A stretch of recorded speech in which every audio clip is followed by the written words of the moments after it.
Olá pessoal, seja bem-vindo ao Asla Talk Podcast. Hoje vamos falar o processo da compra de casa aqui nos Estados Unidos. Vamos falar de refinanciamento de casa, construção de crédito, investimentos e outros assuntos relacionados com a compra e venda de casa. A nossa convidada de hoje chama-se Letícia Fazio. Ela vai ajudar-nos a entender melhor este processo de compra de casa aqui nos Estados Unidos. Olá Letícia, tudo bom? Tudo bem, e você, Asa? Tudo ótimo. Letícia, antes de mais gostaria de agradecer. Obrigado por ter aceito o nosso convite de participar nesse episódio dedicado a informar a comunidade acerca de compra e também a venda de casa aqui nos Estados Unidos. Mas antes de entrarmos no nosso tema de hoje, gostaria de saber mais sobre ti. Quem é Letícia Fazio?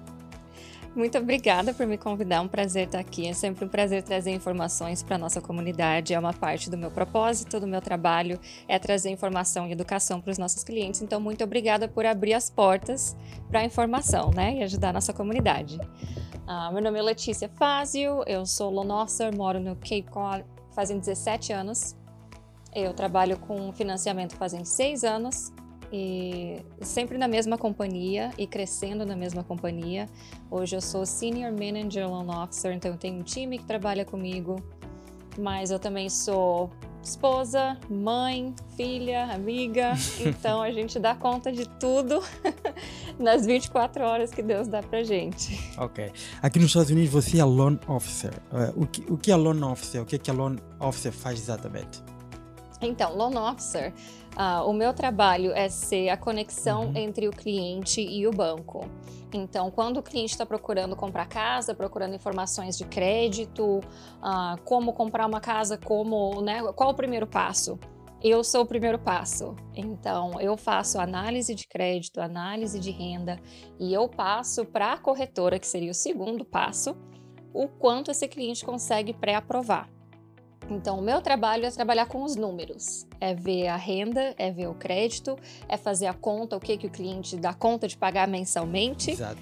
E depois que a oferta é aceita, aí volta ao meu trabalho, que daí eu tenho que levar esse cliente até a mesa de fechamento para pegar as chaves da casa dele na mão. Ótimo. Letícia, como você descobriu isso? Como que você entrou nessa indústria de loan officer? Olha, foi meio por acaso. Eu segui a minha chefe, Thalita Guerreiro, e eu ficava vendo ela e eu achava o máximo que ela estava sempre em eventos e ajudando a comunidade e participando e sendo uma peça assim, de influência na nossa comunidade. Exato. E eu fiquei super inspirada com a história dela e comecei a seguir ela e a gente tinha uma amiga em comum, tem uma amiga em comum que me apresentou para ela. E o resto é história, estou aqui até hoje e hoje em dia não me imagino fazendo nada que não seja ser loan officer. Oh, que bom. Vamos falar um pouco do teu education background, ok? Você fez faculdade? Eu comecei faculdade no Brasil de negócios internacionais. Uau! Eu não terminei porque eu precisava escolher uma segunda língua para ser fluente. E entre o espanhol e o inglês, eu escolhi o inglês. Então eu vim trabalhar aqui e para aprender a língua e acabei ficando e estou aqui até hoje. Mas então não terminei a minha faculdade de negócios internacionais, eu estava na metade. Ok. De que estado, cidade do Brasil você é? Eu sou do Rio Grande do Sul, uma cidadezinha chamada Igrejinha.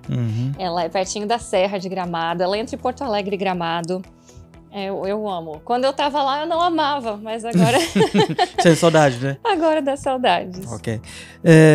Como foi esse processo de transição Brasil-Estados Unidos? Barreira linguística, cultural? Como que foi todo esse processo de integração até ter a Letícia que a gente está vendo hoje? Olha, foi um processo, né? 17 anos ainda estamos num processo. Exatamente. Porque, querendo ou não, é muito diferente da nossa cultura. E eu não tenho minha família aqui, eu não tenho ninguém da minha família aqui. Eu tenho a minha família que eu criei aqui. Mas meus pais estão no Brasil, meu irmão, as minhas amigas de infância, tá todo mundo lá. E eu cheguei aqui sem falar inglês. Sério? Me virei do jeito que dava. E graças a Deus eu estudei bastante, li bastante livro, conheci. Eu realmente... Hoje em dia eu não sei se eu teria a coragem que eu tinha quando eu tinha 21 anos, mas eu realmente me infiltrei na comunidade americana, porque para mim foi a única maneira de aprender a língua e a cultura deles. E hoje em dia eu tenho minha filhinha que ela fala um pouquinho de português, mas querendo ou não, na nossa casa, meu marido é americano, então a gente segue mais a cultura americana. Ok. Você sente-se mais brasileira ou mais americana? Ai, brasileira, com certeza.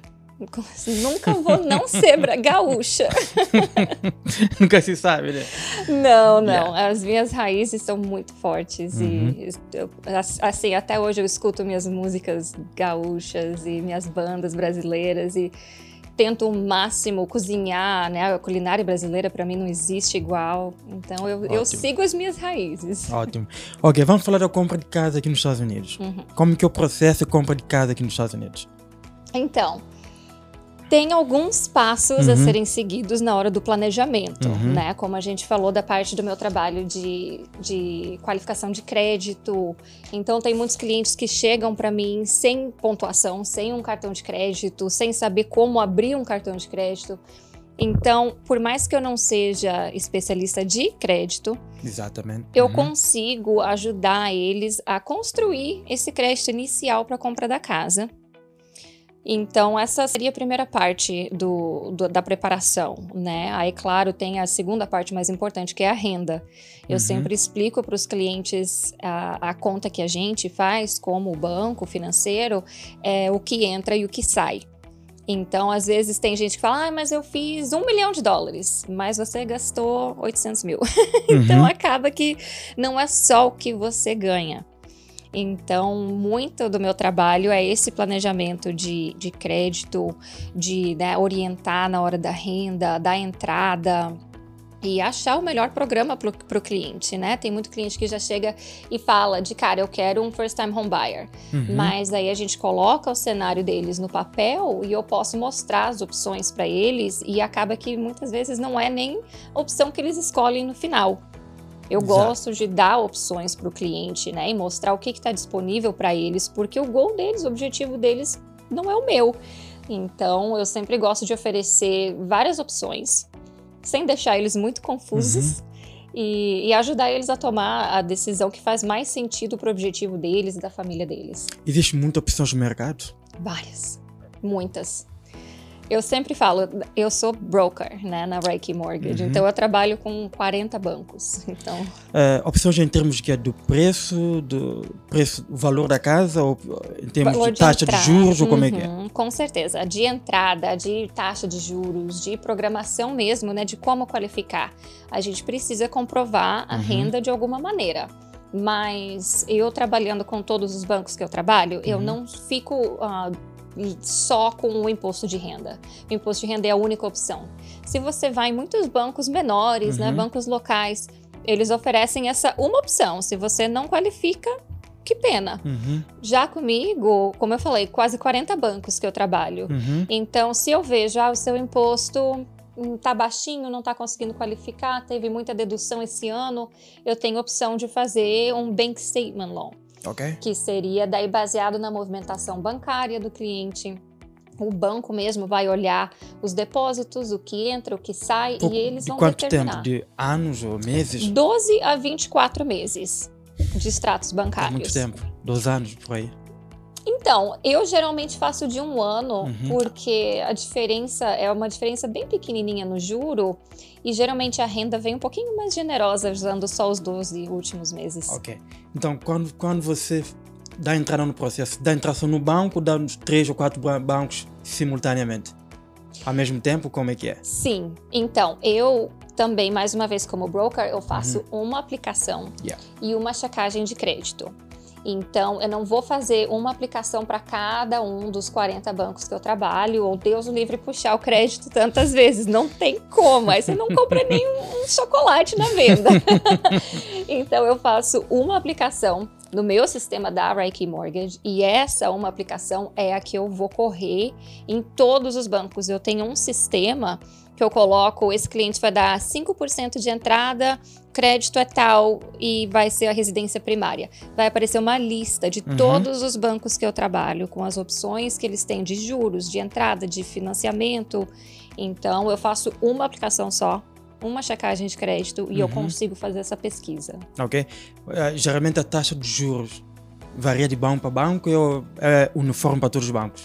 Ela varia de banco para banco e com os bancos que eu trabalho, às vezes a gente tem specials, que nem hoje a gente teve um banco que mandou um e-mail e falou: vocês têm mandado bastante business pra gente, então a gente vai fazer uma promoção, praticamente. Nosso juro vai estar um pouco mais baixo do que o da competição. Ok. Então, o juro varia de banco para banco e também, lógico, do crédito. O crédito é o que vai determinar, é o maior fator da taxa de juros, é o crédito do cliente. Ok. Estando ilegal nos Estados Unidos atrapalha na compra de casa? Não necessariamente, não. A gente tem programas, inclusive eu sempre falo que é até mais fácil comprar para quem tem só um Tax ID. Sério? Porque é um programa bem, assim, direto ao ponto. Eles querem ver a sua renda, eles querem ver seu crédito, eles não vão mexer na sua terceira geração e tentar descobrir tudo. Assim, claro, eles fazem o processo de underwriting, assim como num convencional. Mas eles têm opção de qualificar com o imposto, com 2 anos de imposto, com 1 ano de imposto, com o extrato bancário, com o Profit and Loss do contador, que daí é só o documento que o contador faz. Então, quem tem só Tax ID, e principalmente quem tem Tax ID e companhia própria, as opções são... Tem várias opções e não é difícil. E como que eu faço para trazer o crédito, o balanço financeiro da companhia para a compra da minha casa pessoal? Como que eu faço esse processo? Adorei essa pergunta, porque eu respondo ela várias vezes. Se você é dono da sua companhia, essa é a sua renda. Então, se você fosse funcionário, né, da TJ Maxx, eles pagam seu salário. Exatamente. Se você tem a sua companhia, mas se você tem a sua companhia, mesmo se você se paga no paycheck, ou se você só paga no fim do ano, quando faz o imposto, você pega o lucro, a renda é sua. Por mais que tá no nome da companhia, é o seu empregador. Exatamente. Então, a renda sua, digamos que a sua companhia fez $500 mil de vendas, mas aí você tirou as deduções e os custos que você, né, gastou para manter o seu business aberto, e daí você levou para casa $100 mil no seu nome, Asler, esse vai ser, a sua renda é $100 mil. Exatamente. Então, é assim que funciona. É a renda da companhia, porém é sua, porque a companhia é sua. Ok. Já aconteceu que no meio de algum processo o financiamento foi negado e o cliente ficou, tipo, bravo? Olha, é difícil. Eu não lembro a última vez que eu tive um financiamento negado. Graças a Deus, bate na madeira. Mas, porque nosso processo de pré-aprovação também, ele é muito, assim, acho que os clientes às vezes tem raiva de mim, que eu ligo, eu mando mensagem, eu incomodo, eu tenho um assistente que me ajuda também, porque eu gosto de fazer todo esse trabalho na pré-aprovação, justamente para não chegar lá no final e dar alguma coisa errada. Então, me odeio tudo que tem que odiar no começo, mas eu prometo que é pro seu melhor. Mas então, eu não lembro quando que eu tive meu último negado, mas eu já tive hiccups, né? Assim, e como ficou o cliente? Ele ficou... Ai, a culpa é minha, sempre. E não interessa. E como você lida com esses momentos? Olha, no começo eu ficava chateada. Eu ainda fico chateada. Eu me envolvo emocionalmente com os clientes.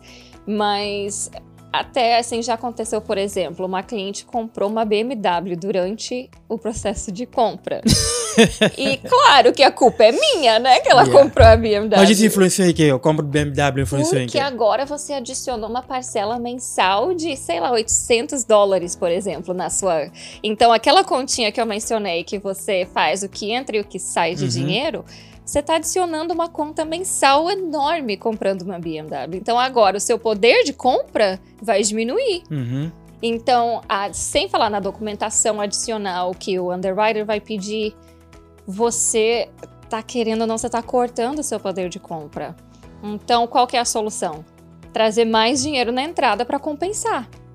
Exato. Então, assim, já aconteceu isso comigo. Aí, e a gente dá os nossos pulos, vai ter que trazer mais dinheiro, ganha um gift, né? Um presente de algum familiar, um pai, a mãe, esposo, que vai dar uma quantia a mais para conseguir fechar na casa. Mas acontece. Ok. O que é isso de FHA Loan? Então, esse é um programa que ele é um financiamento através do governo. Ele é assegurado pelo governo. Essa palavra que eu estava procurando, assegurado. A gente chama que ele é um first time home buyer. Porque você não pode ter 2 dele no seu crédito, só pode ter um.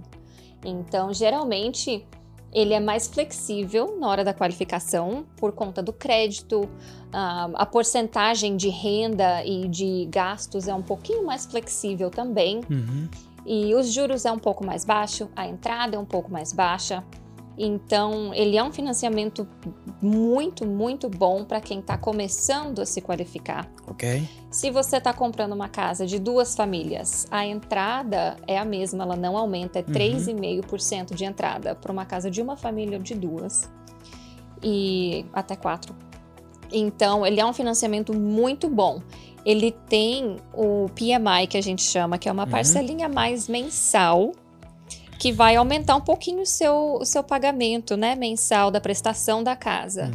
Então, por isso que eu falo, depende do cliente. Se às vezes é um cliente muito bem qualificado, que um financiamento convencional vai ser mais vantagem, não vale a pena a gente usar o First Time Home Buyer nesse momento para ele, porque vai acabar custando mais para o cliente. O que é um cliente muito bem qualificado para você?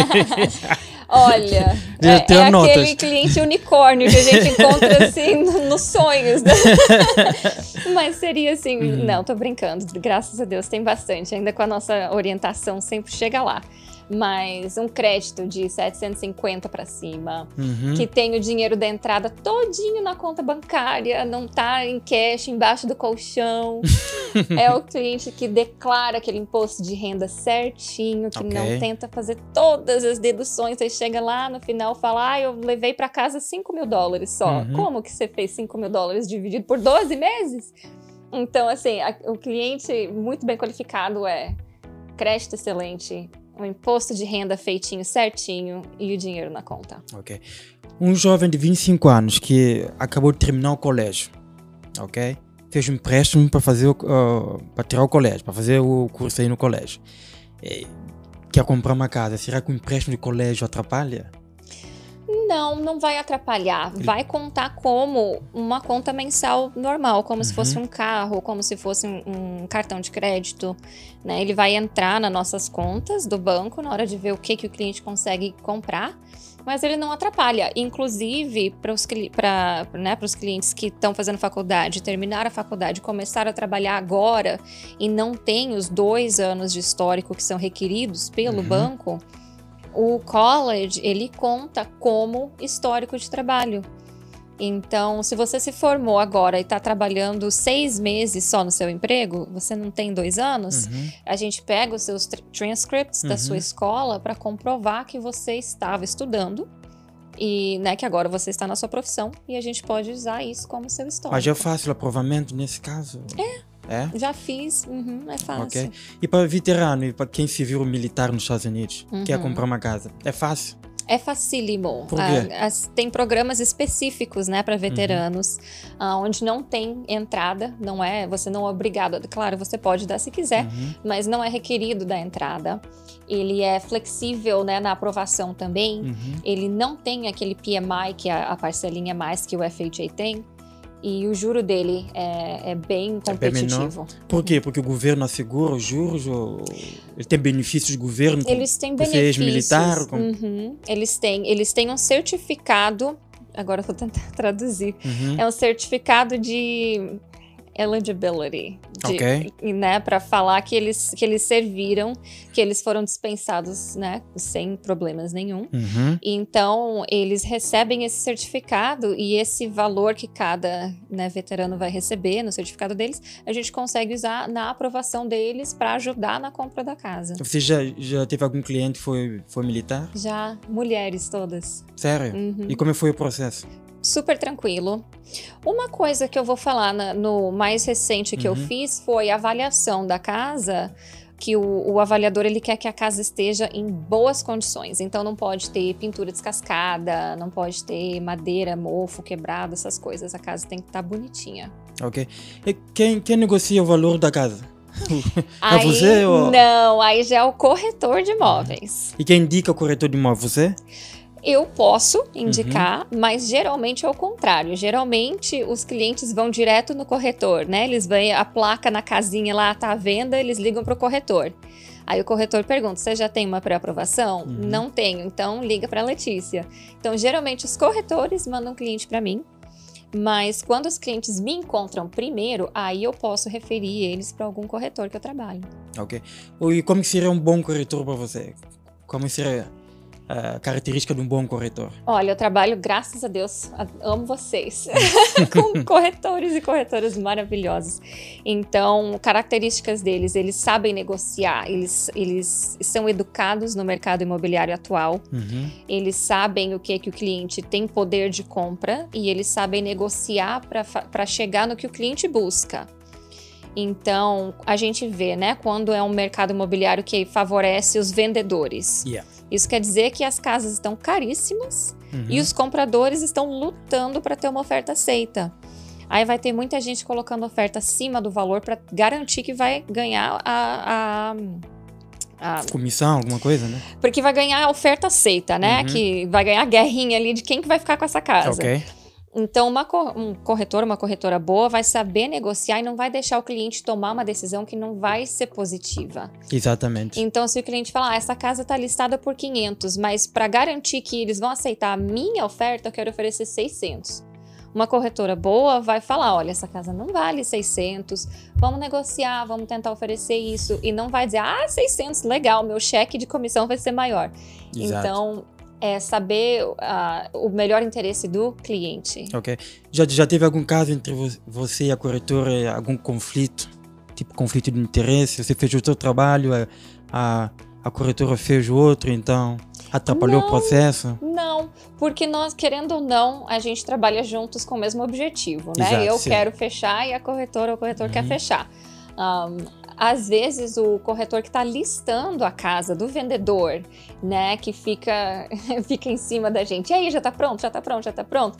E a gente fala, calma, falta uma semana, falta 2 semanas. Tá duro para entrar, né? E eles ficam apressados atrás da gente. Então, mas com os corretores dos nossos clientes, graças a Deus, nunca tive conflito. Ok.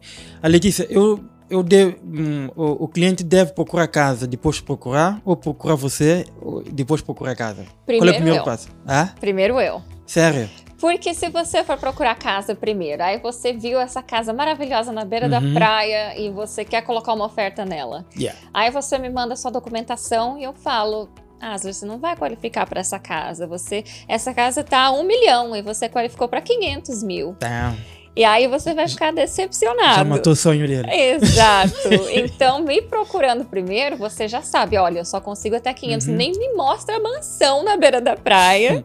Me mostra só o que cabe, né, no meu orçamento. Mas tem acontecido isso na prática? O cliente procurar a casa e... Demais. Aconteceu hoje. A gente já tá com a casa escolhida, tá aqui o valor da casa, tá aqui a casa.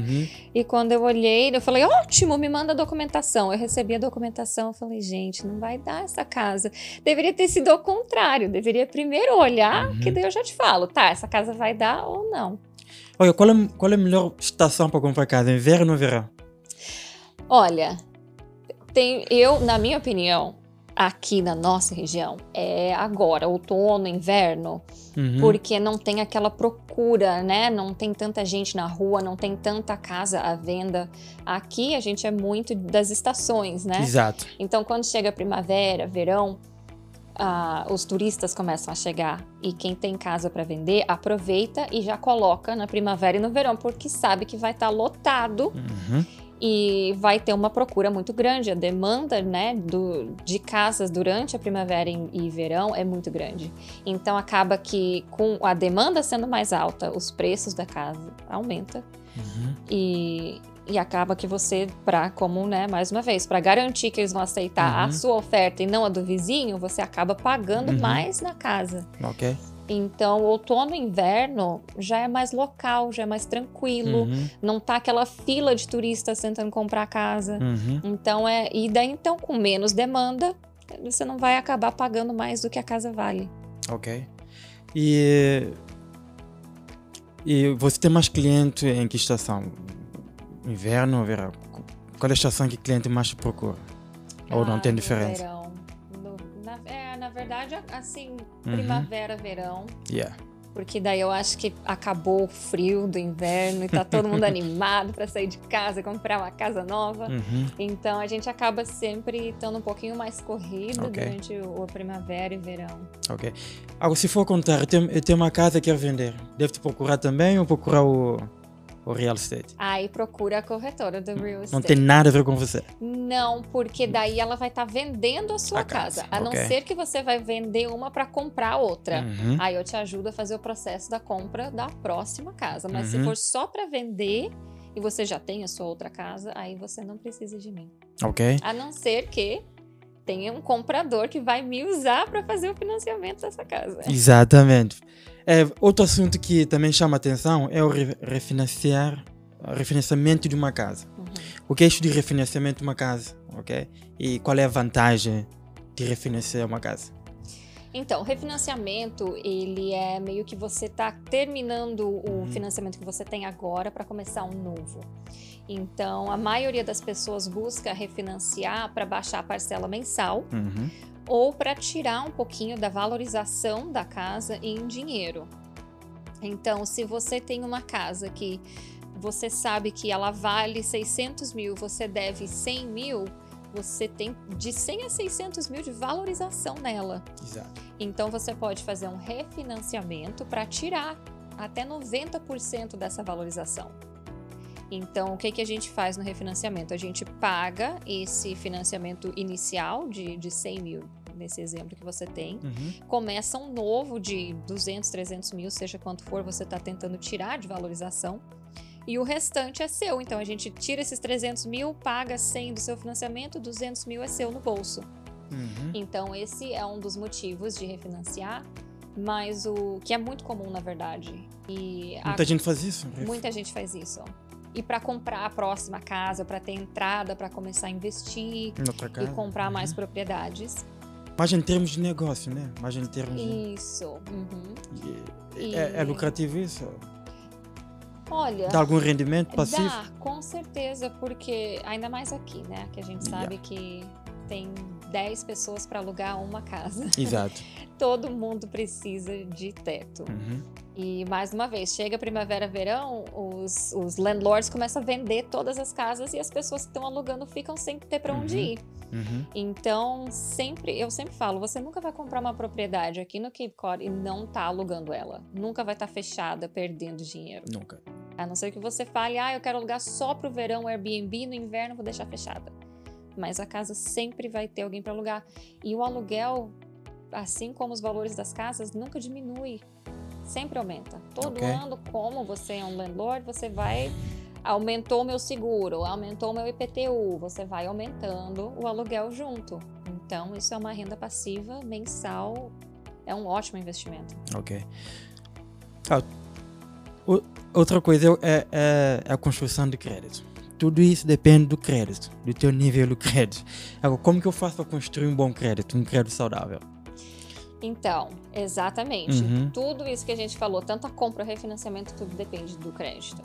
Então, o que eu sempre falo para os clientes é abre cartão, não abre muitos, lógico, porque você não quer que o Credit Bureau vai achar que você depende de crédito para viver. Mas abrindo 2 cartões por ano, né? Cada 6 meses você abre um cartão, até você ter 4, 5 no máximo. 5 que é créditos diferentes, cartão de crédito diferente? Isso, linhas de crédito. E sempre coloca no pagamento automático. Porque às vezes esqueci de pagar $20, que daí o cartão de crédito vai reportar e vai sujar o nome desse cliente Influencia por coisa muito. de $20. Influencia porque para eles não interessa se é 20 ou se é 200, você está atrasando suas contas. Então, se passou de 30 dias, vai começar a aparecer no seu crédito. 30 dias, 60 dias, 90 dias de atraso. E, infelizmente, acontece muito. principalmente na comunidade brasileira, porque tem muitos brasileiros que viajam para o Brasil no inverno e esquecem da vida. E daí volta para cá, começa a trabalhar e fala, meu Deus, meu cartão tá 3 meses parado, sem pagar. E quando vai checar o crédito, caiu, sei lá, 100 pontos por causa de besteira. 100 pontos é muito. É muito. Então, coloca no pagamento automático, pelo amor de Deus. Não perde pagamento, porque isso influencia muito na pontuação. Ok. Qual é o bom crédito aceitável para compra começar o processo de compra de casa? Bom, eu tenho programas que é a partir de 500. 500. Com 500 você consegue casa de meio milhão, 200? Não. Não sei. Não. Vai depender da renda, mas também o seu juro vai ser altíssimo. Sua entrada vai ser alta. Yeah. E o processo, né, de compra até você estar com a chave na mão vai ser dolorido.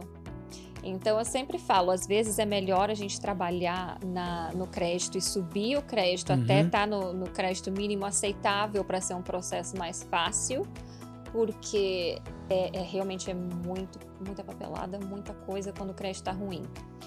De 580 para cima, você já está bem melhor. De 620 para cima, você já consegue fazer um FHA, que é o assegurado pelo governo, e passar pelo processo de underwriter assim, tradicional. Eles não vão ficar de picuinha em tudo que você tem. Então, 620 para cima é o que a gente gosta de ver. Ok. E quanto tempo leva para construir um crédito de 620, 700? Não demora, desde que você tenha os hábitos financeiros saudáveis. Não precisa já ter 5 cartões de crédito, não precisa ter empréstimos. Você abrindo 1 ou 2 cartões, cuidando desses cartões, não usando mais do limite disponível. Aliás, é sempre bom ficar abaixo de 30% do limite. Se você está 10%, 30% do rendimento, né? Melhor ainda. 30% de quê? Do limite do rendimento? Do limite do cartão. Do cartão, ok. Então se é um cartão de $1.000, fica de 300 para baixo no balanço, né? Que você não gasta mais de 300 por mês nesse cartão. E tendo social ou tendo IT influencia na construção do crédito? Não, os dois. O que vai talvez influenciar, que talvez isso seja uma pergunta mais para o profissional do crédito, mas pelo que eu vejo dos meus clientes, tem alguns bancos, né, alguns financiamentos que não aceitam o IT number. Então a dificuldade às vezes é onde que eu vou abrir um cartão, onde que eu começo. Mas tem bancos que fazem cartão de crédito seguro, que você vai lá e você dá um depósito, por exemplo, de $500, eles te dão um limite de $500. Ok. Então, tem sim como começar. Então, a única dificuldade que eu diria é encontrar esses bancos que aceitam. Ok. Letícia, você gosta do que faz? Amo. Dá pra ver? Não para de falar. Qual é o lado bom e menos bom do teu trabalho? Olha, o lado melhor é o resultado, né? De quando a gente trabalha com o cliente desde a pré-aprovação, faz a renda, faz o crédito, faz toda essa preparação que às vezes, querendo ou não, demora anos, né? 2, 3 anos fazendo essa preparação. E daí de ver essa família que não tinha esperança, que achava que nunca ia comprar uma casa e realizar esse sonho para eles, para mim é a parte mais gratificante, que passa por cima de qualquer negativo do trabalho. O negativo é que às vezes o cliente, né, não solta fogo, né? Não manda documento, aí atrasa, e daí, né, acaba criando um atraso para todo mundo, para a gente, para o vendedor. Então, o estresse, né, de uma vez que você tá com o financiamento iniciado até fechar, todo mundo tem que trabalhar junto. Se a gente não tá trabalhando junto, não vai ser legal. Por exemplo, se tiver, você consegue negociar estando aqui em Massachusetts e alguém vivendo em Flórida? Sim. E tudo online, ou você tem que ir à Flórida? Ou... Online. Tudo online? Eu tive um fechamento na Flórida hoje. Que coincidência. E coincidência mesmo. E era para ter sido no final de semana passado, só que daí teve o furacão, né? E acabou atrasando e fechou hoje, graças a Deus. Mas os meus clientes estavam aqui no Cape Cod e compraram uma casa em Orlando e fecharam tudo online, sem problema nenhum. Então, eu sou licenciada na Flórida, Rhode Island, Georgia e... tem mais algum lugar. Oh, Massachusetts. Massachusetts. Eu ia falar, Onde tá você está, né? faltando E você já comprou a tua casa própria, casa dos sonhos? Já. E como é que foi o processo? Fácil, né? Bom, da minha segunda casa Você foi é da fácil. área, né? Tem que ser fácil, né? É, da segunda foi fácil. A primeira não foi, não. Por quê? A primeira foi antes de eu saber qualquer coisa, né? Não sabia. A primeira você não era loan officer? Não, Ok. não era. Foi Mas- 9 anos atrás que eu comprei minha primeira casa. E foi difícil. A dificuldade foi em que? Negociação com loan officer? Bom, foi a aprovação total, né? Foi muito difícil. Porque o Foi- crédito... e a gente não sabia, a gente era muito novo, a gente não tinha dinheiro suficiente na conta, foi um pouco complicado. Ok. Vamos falar um pouco sobre investimento? Outras Vamos. coisas que vocês fazem é tipo aconselhamento, consultoria, investimento. Uhum. Ok? Então suponhamos que o indivíduo reformou e tem algum dinheirinho no banco, quer investir alguma coisa para além de ter reforma, né? Um rendimento extra, tipo passive income. Uhum. Que tipo de direções você daria àquele indivíduo? Então, a gente tem, na verdade, vários programas de financiamento para investidores. Tem, inclusive, se você já tem a sua casa própria e você está comprando uma casa de investimento, você precisa, para certos programas, somente do seu crédito. Não precisa mostrar renda, não precisa mostrar trabalho, porque você já está mostrando que a casa se paga. Então, se o aluguel da casa pagar a prestação do financiamento, já está valendo. Ok. Então, para investidores, a gente tem vários programas diferentes, várias opções de como comprovar renda ou não precisar comprovar renda. Então, é sempre bom fazer os números, ver qual a região, né? Muito importante, se é na Flórida, se é aqui. E fazer um planejamento. Você vai ganhar tanto de aluguel, o seu lucro vai ser tanto, você vai pagar tanto da parcela. Vale a pena? E daí vai ser o cliente que vai me falar, eu Vai procurava decidir, um pouco ok. mais, tem alguma região que eu vou ganhar um pouco mais. E daí nessa parte a corretora de imóveis ajuda muito, porque elas têm mais, né, acesso à negociação, aos números da casa, elas veem os aluguéis também. Então a gente faz toda essa preparação. Ok. Letícia, de momento a economia americana não está lá grande coisa. A inflação, taxa de juros, está tudo em cima. Você acha que é um bom momento para comprar casa? Ou deve esperar para dar uma caída de taxa de juros? Assim? Olha, eu sempre falo para os meus clientes, você tem que ter um teto. Né? Quanto você está pagando de aluguel? Quanto vai ser sua parcela? Você tem dinheiro? Cabe no orçamento? Então tá na boa hora. Não tem como esperar você tá com o juro baixo, o valor da casa baixo, você tá preparado. Sempre vai ter algum empecilho. Então, se você cabe no seu orçamento, você tá pagando aluguel de qualquer maneira, que é a prestação da casa de outra pessoa. Você já tá pagando, só não é sua. Então, se cabe no seu bolso, agora é uma boa hora de comprar. Ok. E por que aluguel de casa, o arrendamento de casa no Cape Cod é tão complicado? Também é complicado para comprar ou é só arrendamento? Não, é porque querendo ou não, tem muita demanda aqui no Cape Cod. É uma ilha que não tem para onde crescer. Ou seja, o espaço está acabando. Então, tem muita gente para pouco espaço. Exato. Tanto para comprar quanto para alugar. As casas que estão à venda, como a gente falou, tem fila de 10 pessoas para a mesma casa. Exato. Para aluguel é a mesma coisa, é uma competição de quem vai preencher a aplicação mais rápido e chegar mais rápido para pegar aquele aluguel, porque sempre vai ter muita gente. Eu acho que é por isso, é porque a gente trabalha aqui. A gente tem família aqui, a criança vai para a escola aqui, então a gente não quer morar do lado daqui da ponte para dirigir para cá todo dia. Então, o espaço é limitado e muita gente. Ok. Mas a compra da casa fora do Cape Cod é mais fácil do que no Cape Cod? É mais fácil porque tem mais opções. Tem mais opções, ok. Então, se a pessoa é mais flexível de, eu tô ok morando em Worcester, eu tô ok morando em Plymouth, você trabalha remoto, né? Hoje em dia tem muita gente que trabalha remoto. Home office, Então, já fica um pouquinho mais fácil por ter mais opções. Ok.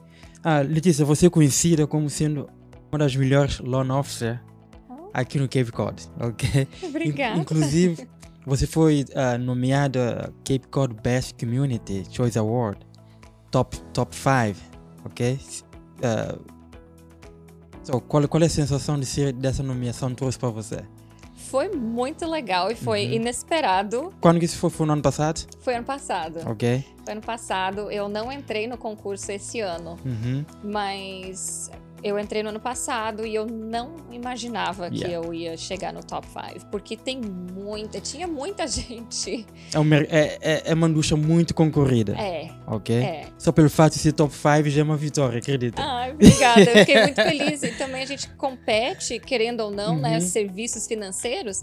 Eu estava competindo com bancos enormes da região. Então, eu realmente não imaginava que eu ia ser top 5. Não ganhei em primeiro lugar, mas só de estar no top 5 eu já me sinto ganhadora. Que tipo de cliente mais procura? Americano, brasileiro, outras nacionalidades? Eu tenho muito cliente brasileiro. 90% dos meus clientes são brasileiros. Hispanos também. Eu não falo espanhol, eu falo portunhol, eu me viro melhor que o Google me ajuda. Mas com certeza brasileiros, né, a nossa comunidade. E não foi assim que eu evito americanos de jeito nenhum. É porque eu acho que eu caí na comunidade e aqui eu estou e graças a Deus, né, o suporte da nossa comunidade é muito grande e eles querem trabalhar com alguém de confiança e que fala a língua deles e que sabe do processo deles, né, sabe como é que é a realidade. Exato. Então, às vezes você entra num banco qualquer aqui da esquina, você conversa com o loan officer, mas ele não sabe do seu background, ele não sabe do que você... da nossa essência, né? Então, com certeza, brasileiros é a minha maior clientela. Ótimo. Letícia, já está no final do nosso talk de hoje, ok? Só queria saber uma coisa. O que você faz quando não está trabalhando? Bom, eu tento, né? Como eu falei, eu tenho uma filhinha de quase 13 anos, então a gente joga tênis, a gente gosta de jogging, ela é atleta, né? Então ela tá sempre se mexendo. O que ela faz exatamente? Ela é ginasta olímpica. Okay. Está se preparando para o Olímpico ou já é Olímpico? Ela é parte do Júnior Olímpico. Ok. Então ela é parte do time do USA, obrigada.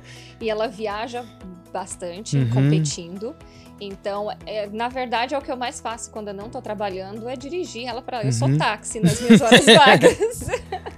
Mas eu né, gosto de passar tempo com as minhas amigas. Eu tenho um grupo de amigas que a gente é muito próxima, que é como a minha família aqui. Então, passar tempo com a família, com as amigas e aproveitar com a minha filhinha. Qual é a tua relação com os teus pais? Ótima. Você é mais chegada ao pai ou chegada à mãe? Eu agora mais a mãe. Eu era mais do meu pai. Minha mãe que me perdoe. Mas crescendo eu sempre fui muito ligada ao meu pai. E depois que eu mudei pra cá, eu casei e eu virei mãe, virei esposa.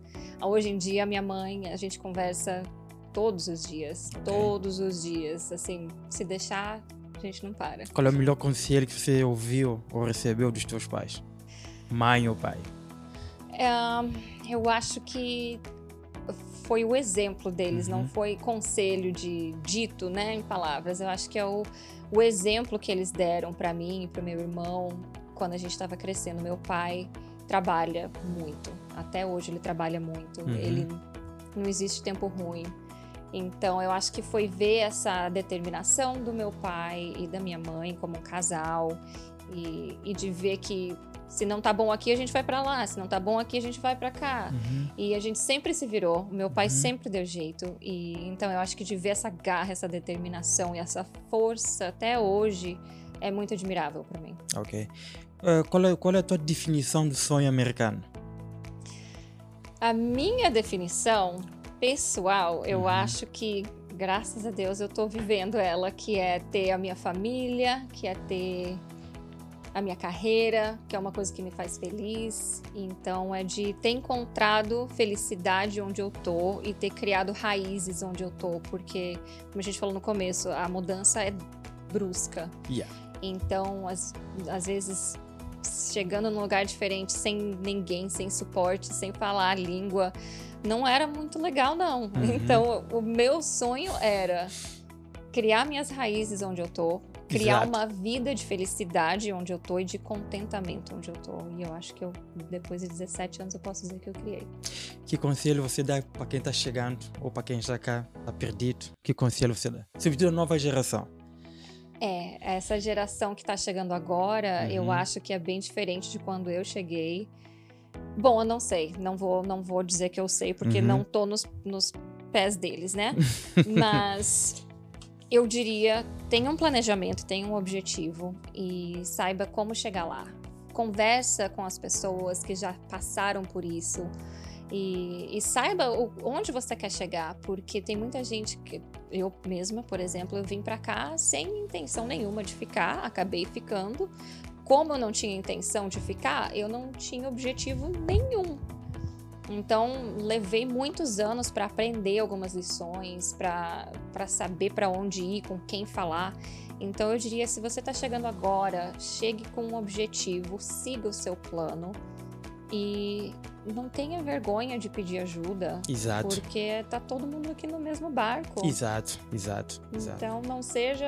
ninguém é melhor que ninguém. Uhum. Eu não sou melhor que você não é melhor que eu. Uhum. Então, assim, conversar e pedir conselhos, né? E aceitar Orientações, a ajuda, eu acho que é muito importante. Ok. Letícia, obrigado por essas palavras sábias. Ok. Obrigada. Infelizmente, temos que parar por aqui. É o nosso podcast de hoje.